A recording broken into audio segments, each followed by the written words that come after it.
Hi viewers, నమస్తే అండి. Welcome to Sri kitchen. నేను ఇప్పుడు గుత్తి దొండకాయ చేద్దామని దొండకాయ ముక్కలను తీసుకున్నాను. వాటిల్ని 4 పక్షాలుగా కట్ చేశాను అనమాట. చూడండి, వీడియోలో చూపిస్తున్నట్టుగా. ఇప్పుడు నేను ఇప్పుడైతే దాంట్లో స్టఫ్ చేయడానికి పచ్చిపప్పు నానబెట్టాను అనమాట.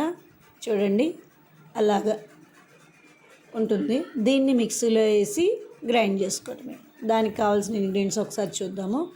మిరియాలు తీసుకున్నాను, మిరియాలతో పాటు జీలకర్ర తీసుకున్నామంట. మిరియాలు ఎందుకు తీసుకున్నాయంటే పచ్చిమిరకాయలు లేవు, ఎండుమిరకాయలు లేవు, అందుకని కొంచెం స్పైసీగా ఉండాలి కదా, మిరియాలు తీసుకున్నాను. దాంతోపాటు అల్లం ముక్క తీసుకున్నాను అనమాట. ఇప్పుడు దానికి కావాల్సిన మరో ఇంగ్రీడియంట్ జీలకర్ర, ఉల్లిపాయలు, కామన్గా దొండకాయ ముక్కలు తీసుకున్నాను అనమాట. అలా ఉప్పు రాసేసి పెట్టాను వాటికి.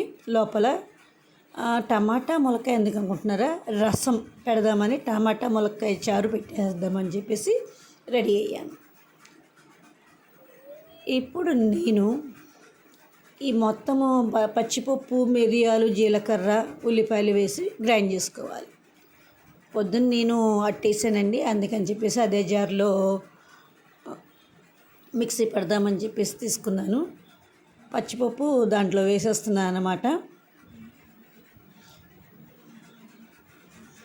పచ్చిపప్పు దాంట్లో వేసుకొని దాంతోపాటు మిరియాలు, అల్లం, జీలకర్ర, ఉల్లిపాయ ముక్కలు కూడా వేసుకొని మిక్సీ పట్టుకోవాలి. దాంతోపాటు కొంచెం ఉప్పు యాడ్ చేసుకోవాలి ఈ ముద్దలు, ఎందుకంటే స్టఫ్ చేస్తాం కదా దొండకాయ ముక్కల్లో, మరి ఉప్పు లేకపోతే బాగోదు కదా, టేస్ట్గా ఉండదు కదా, అందుకని చెప్పేసి దాంతోపాటు ఉప్పు వేసుకోవాలన్నమాట.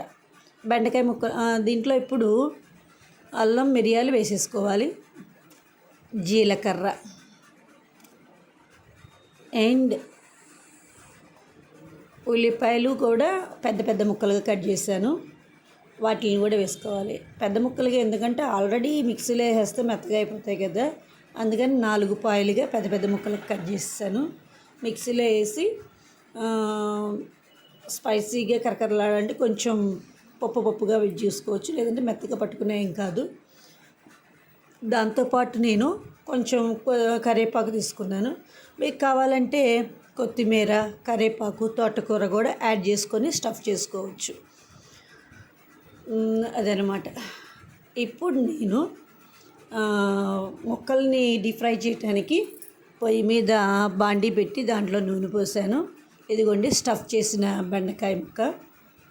వీటిల్ని నూనె కాగిన తర్వాత 1 by 1 ఒక్కొక్కటి దాంట్లో వేయాలన్నమాట.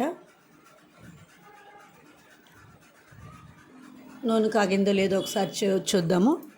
చూసిన తర్వాత దాంట్లో ఈ బెండకాయ ముక్కలు ఒక్కొక్కటి సైడ్ బై సైడ్ వేసుకుంటూ ఉండాలన్నమాట.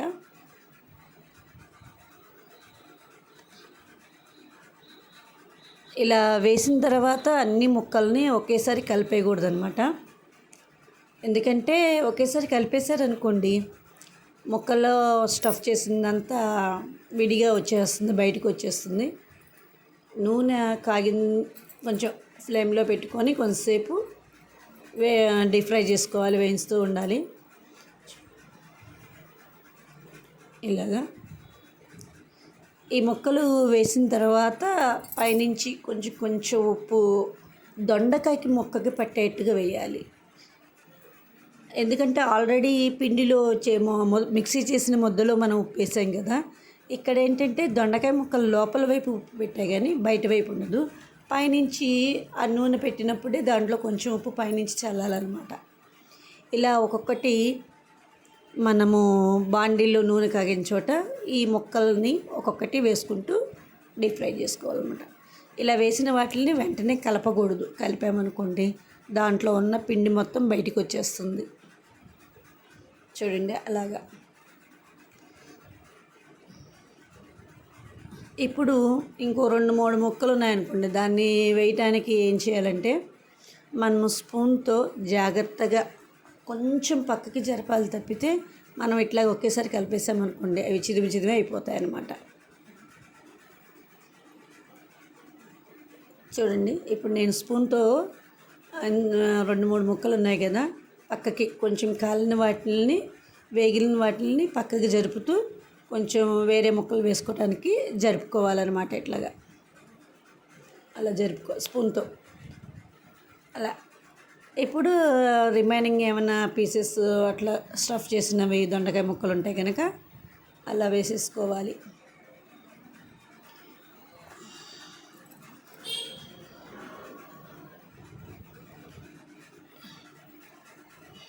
చూడండి అలా జరుపుకుంటూ తిప్పుకుంటూ రిమైనింగ్ కొంచెం కాలాలి. ఒకవేళ ఇప్పుడు నేను ఇక్కడ జరిపింది ఏంటంటే స్పూన్తో వేరే ముక్కలను వేయటానికి మాత్రమే జరిపాయి, ఇంకా రిమైనింగ్ ముక్కలు వేగలేదన్నమాట.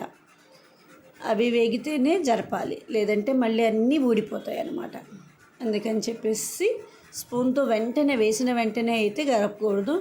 హై ఫ్లేమ్లో ఒక్క 5 సెకండ్స్ 5 మినిట్స్ 3 సెకండ్స్ అట్లా పెట్టేసి మళ్ళీ వెంటనే సిమ్లోనే ఎక్కువగా ఈ దొండకాయ ఫ్రైని, గుత్తి దొండకాయ ఫ్రైని సిమ్లోనే పెట్టి వేయించుకోవాలి, దగ్గర ఉండాలి. ఎందుకంటే ముక్కల్ని అట్లా స్పూన్తో కిందకి పైకి కొంచెం ఒక 5 మినిట్స్ 10 మినిట్స్ అయిన తర్వాత కిందకి పైకి తిప్పుతూ ఉండాలన్నమాట. స్పూన్తో మాత్రమే, మొత్తం ఒకేసారి ఇట్లా తిప్పకూడదు కూర కలిపినట్టుగా, ఎందుకంటే ఊడిపోతాయి అన్నమాట.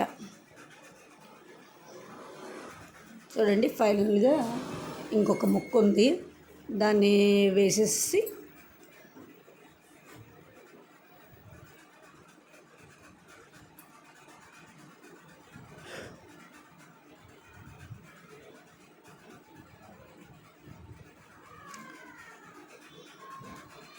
ఇలా ముక్కలన్నీ వేసుకున్న తర్వాత బాగా డీప్ ఫ్రై అయిపోతుంది కదా.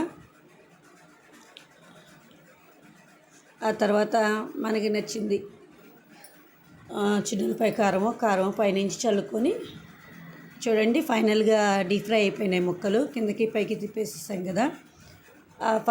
డీప్ ఫ్రై అయిపోయిన ముక్కల్లో చిన్నులపై కారం అట్లాగా వేసుకోవచ్చు, లేదంటే శనగపప్పు కారం అట్లా వేసుకోవచ్చు, కొబ్బరి కారం అట్లా మన ఇష్టం అన్నమాట.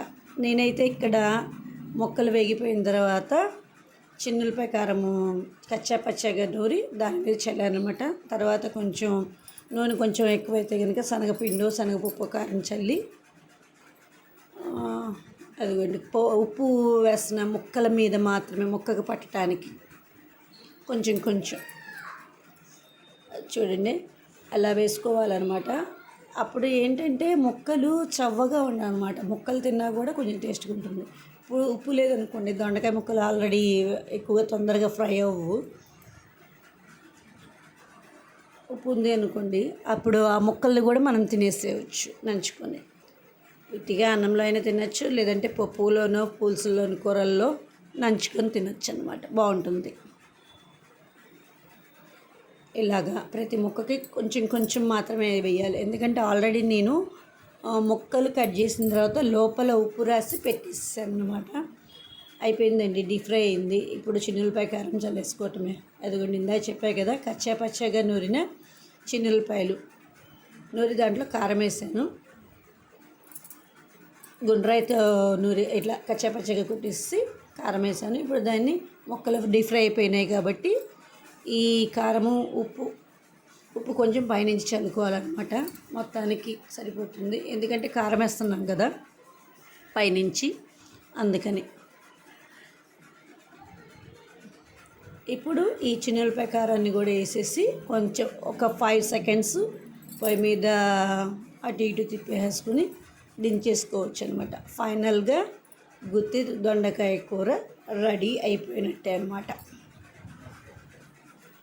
అది ఫ్రెండ్స్, చూడండి నచ్చితే లైక్ చేయండి, షేర్ చేయండి, కామెంట్ చేయండి,